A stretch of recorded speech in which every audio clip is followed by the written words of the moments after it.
moyo kakuchagua, na moyo kasema nakupenda.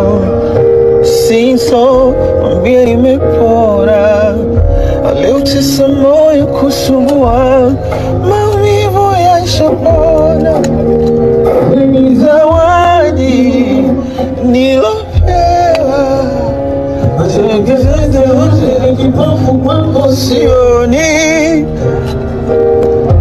napepea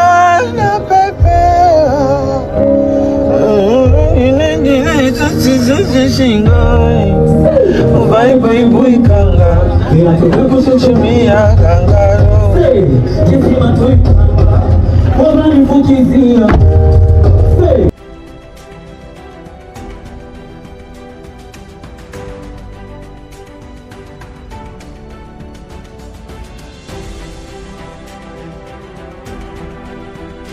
Bana, jana usiku ambako Vanny Boy, Harmonize, Zuchu na wasanii wengine wengi A-list almost karibu wote walikuwa katika uwanja huu wakiwa katika stage ya kwake Majizo. Kwa mara ya kwanza kabisa stage hii imeweza kufungwa katika nchi ya Tanzania.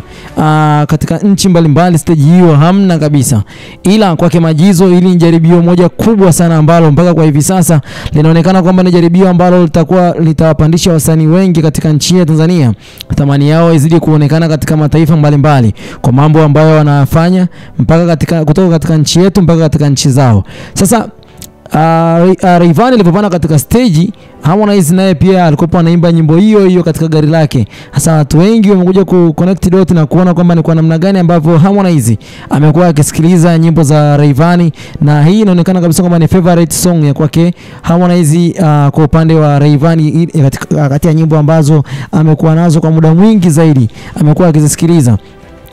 Wasanii wengi wanakuwa ni wagumu sana kusema kwamba mimi nasikiliza nyimbo za mtu fulani, lakini panapotokea katika swala zima la kuimba ndipo utakapogundua kwamba mtu fulani anasikiliza nyimbo ya mtu fulani.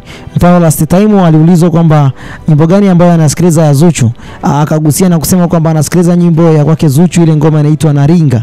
Hasa katika ngoma ile Harmonize anaona kama vile ni inspiration song na anaona kama vile ni ngoma ambayo ni kipekee kwake Zuchu, ni one of the best song ambayo anaisikiliza sana. Kwa hiyo ni watu ambao katika game hii kwa sasa wanasupportiana, hata kama kulikuwa kuna ugomvi katika siku za nyuma, ila kwa sasa kuna tofauti kidogo na tunazidi kuona mabadiliko siku hadi siku, kwa sababu ni wasanii ambao wametoka katika lebo moja, lakini pia wanazidi kukua siku hadi siku. Bana, mimi nawapa tu shout out kwa wale ambao wamekuwa kitokea, lakini pia usahau kusubscribe na comment. Hii ni Harmonize News. Bye bye for now.